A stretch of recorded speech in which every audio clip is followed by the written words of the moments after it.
CKN here, Clutch Kicker Nation. Alright guys, so I want to start off by apologizing. I said I was going to start Wednesday, as in yesterday, with the rack and pinion install and everything in my previous video. Well, I just wanted to apologize because I woke up Wednesday and then I realized, it was my son's birthday. So yesterday was just a lazy day of me grilling out and cutting cake and, playing and celebrating my son's birthday. So I didn't get any time to work on the car and everything like that because, hey, family's the most important thing. So, I took the day off to just celebrate his birthday and kick it around the house.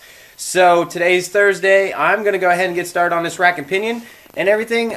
So yeah, we're going to basically install the rack and pinion. Hopefully everything goes smoothly. I plan that it won't because this car just is difficult because it's been sitting for a while. It's old. Nothing's ever been apart on it, really. So, yeah, whatever. Let's get started. Let's get this thing done. We're getting closer and closer to getting her out of the garage for driving purposes to see how she does, So I'm getting really excited. I have so far cleared everything. Hopefully, in first weekend of August, I'm going to be drifting. I'm really pushing to make that deadline and get everything wrapped up. So I'm trying to get this all together and ready to go. So I gotta go inside and grab something, change, and then we'll get started. Alright guys, so I wanted to show you real quick because I usually do a bad job of showing you the things I'm doing before I do them and stuff like that, or showing you the products I'm using. So today, before I go and install it and then talk about, oh yeah, I forgot to show you, I'm going to show you what I'm doing. So right here we have this handy dandy torque flow, because my S13 has that K24 truck motor and it's got mad torque, so I need a torque flow. Anyways, this is a transmission cooler. This is actually going to be my new power steering cooler. I was thinking about using the Saab one, but I thought this is just going to be a lot easier and everything, so I went this route. So it's nothing fancy. Basically, I had some AutoZone rewards points, so I went down there and I picked this up for like $8 after my rewards points. But basically, because my cooler loop has been removed and I think it overheated my fluid and burnt my rack up, whatever, I got this nice little transmission cooler I'm going to use as a power steering cooler. So yeah, got this, going to be installing it. Not exactly sure where I'm going to put it just yet. I'm probably going to just stick it in front of the radiator. I don't know, I'll play with it, but it's one of the things that we're going to be doing is putting this on as well. So we're going to do the new rack, our little cooler, and obviously it has new inner and outer tie rods and all that fancy stuff too. So yeah, success. We're going to have some cool stuff. Hopefully this solves the issue and will be a good preventative step for future issues with excessive heat in the power steering fluid and everything like that. So I'm going to get changed. We're going to get started. We're going to knock this puppy out, hopefully. Alright guys, so first step, we're going to be removing our rack and pinion, and we've got to get that job done since it's a fairly large job. So we're going to remove the cotter key and the castle nut off our outer tie rod. I'm not sure if you can see this, but basically our outer tie rod is all ripped and nasty and everything, so these things are quite a few years old. Now on this model, or I should say on this specific car, I think my castle nuts are 17 millimeters. Now I can't say that all S13s, S14s are going to use 17 millimeters, so it may be different depending on what brand tie rods you have and whatnot. But yeah, so you're going to pull your cotter key and remove the castle nut, and then since this is a cast iron spindle, you can actually hammer the eyelet where the tie rod goes to deform it momentarily to break the bond of the two parts and release it. If this was aluminum, you cannot do that. You have to use a ball joint separator, tie rod separator, something of the sort. But since this is cast iron, we're good to go. So yeah, I'm just going to go ahead and get that all taken care of.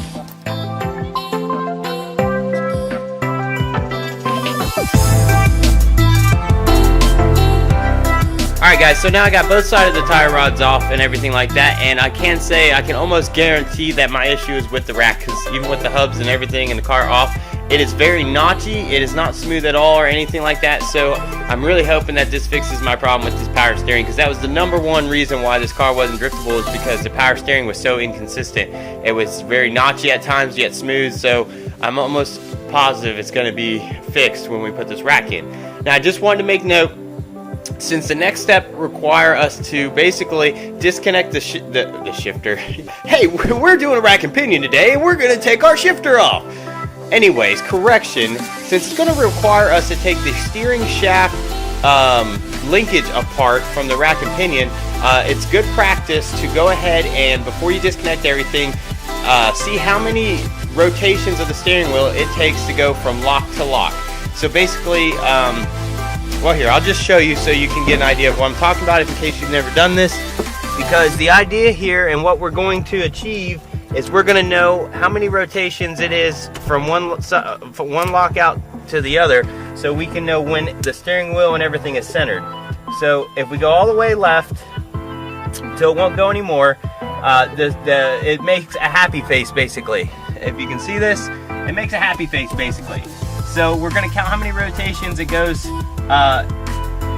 until it hits the other lock. Sorry, lost my train of thought. All right, so 1, 2, and 3. So basically 3 full rotations, and that is what it takes to go from one lock to the other. So we know the center of our rack and the center of our steering wheel is at 1.5 rotation.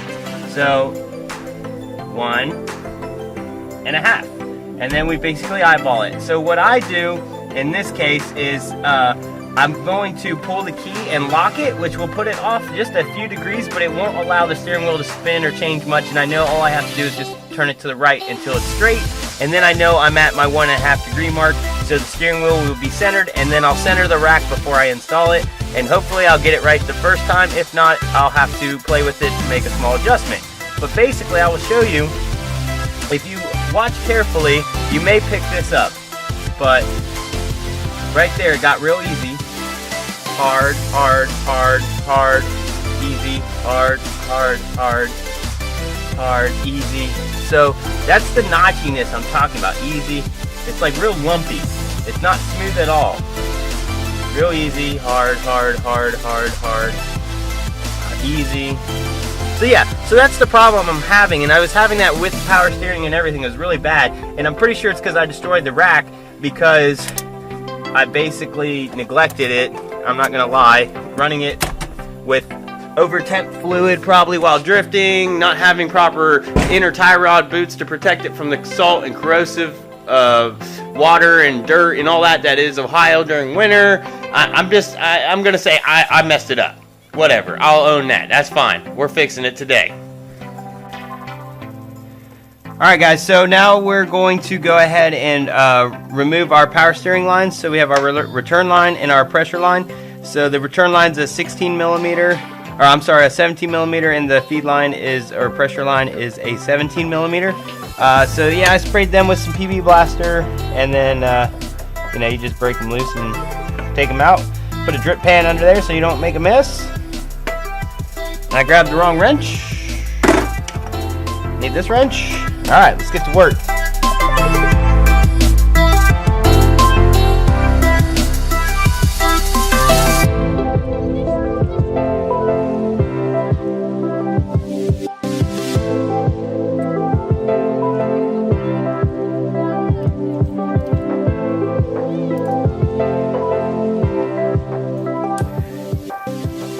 Alright guys, so we got our 2 fittings out of here, out of the rack and pinion.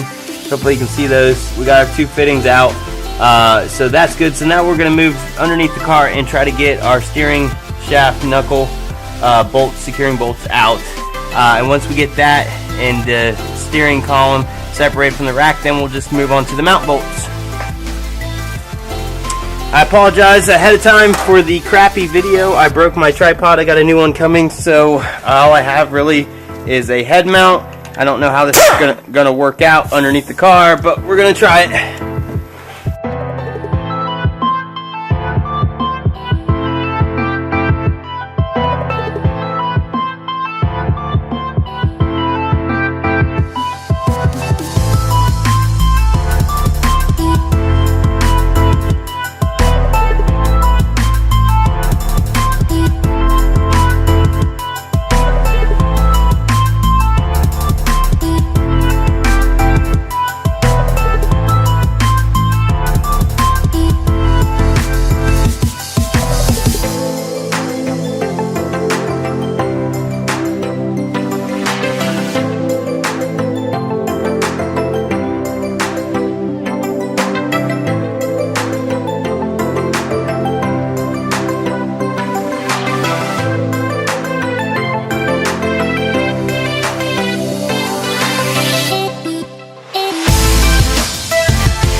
Okay, so that took a little longer than I was hoping, so I just went ahead and cut it to the point where I removed it. But basically, the idea to make this the easiest is to get this loosened up and tap this up on the shaft to pull off there, so you don't have to drop the cross member and all that stuff.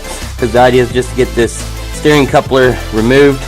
So however you can do it, what I ended up doing is basically just tapping it up the shaft a little bit so that it would clear and remove and pull off. So now that that's done and our lines are done, all we got left is our mount bolts. So I'm going to move some drip pans and everything like that, get underneath the car, and we're going to get our mount bolts off, and hopefully we'll have this rack out. Alright, now that we're underneath the car, and you can see this car is very, very dirty. Anyways, 17 millimeter bolts, there's 4 of them. We're going to undo these now, and then we're going to try to finagle this rack out of here.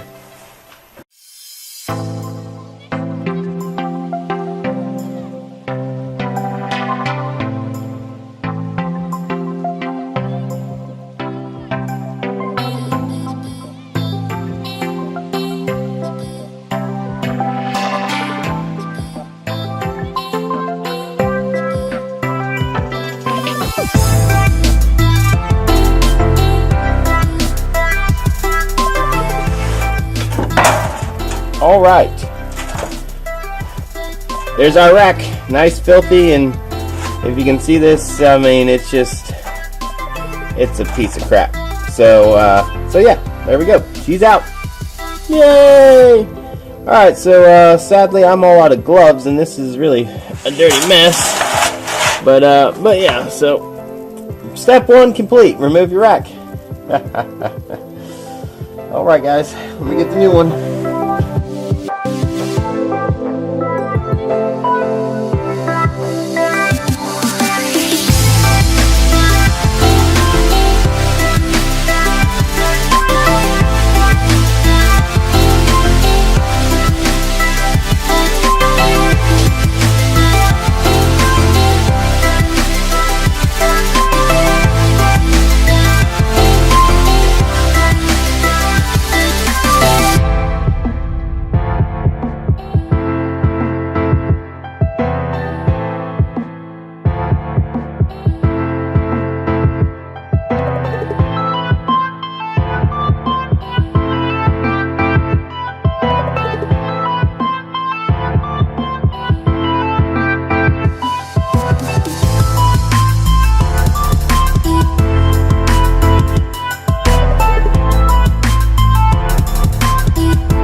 Alright guys, so sadly I'm going to go ahead and close the video out here because I'm noticing a few things that because I'm trying to get this ready for a drift event that I want to change or replace or fix before I finish this up. So this right here, this is the steering shaft, or well, yeah, the steering shaft universal joint. So just, you know, before I install anything or anything, I usually try to look over everything and everything, you know, just to see the condition. And I will say it moves pretty freely like this, but it does not move pretty freely the other way, and it's very notchy, and I can hear the needle bearings. It is obviously worn out and could be contributing part of my steering issue.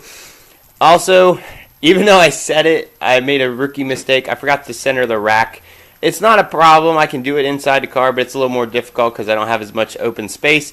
But so I have to recenter the rack, and I'm going to see how much this is and see if I can find a replacement and get it ordered, because I don't feel comfortable with as worn as this feels putting this back on the vehicle. I mean, I'm trying to, make this car safe for drift duty, and drifting's very rough on a car, so I want to try to get things that are not in good shape, fixed up, so that I can take this August 5th and drift the shit out of it and have a whole lot of fun and not break or hit a wall or do something stupid because something malfunctioned or is not functioning properly.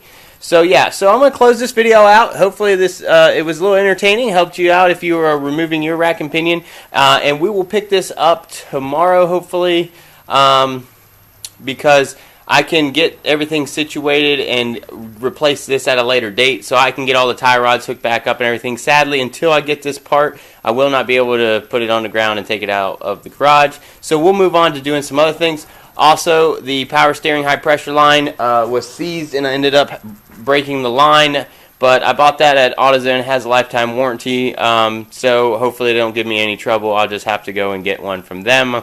So I have to replace that, and I noticed a leak on my radiator, a small drip, so I'm going to see if I can either fit my SR20 radiator in there or try to find a cheap radiator. And it's really kind of bumming me out because so many things seem to be just popping up when I'm trying to get this car together for the drift event. But yeah, that's how it is. That's cars for you, especially when they're old and kind of in poor shape like this is due to neglect and age. But we're going to get her up and running. I'm telling you what, I'm making August 5th, regardless if I have to call in all the favors of all the friends I have. I'm making August 5th. Alright guys, take care. Please like and subscribe if this video is interesting to you, and stay tuned to more videos of Project S13 race car, whatever you want to call it, turd. It's all of it. But either way, it's a fun car, and we're going to get back on track. Alright guys, later.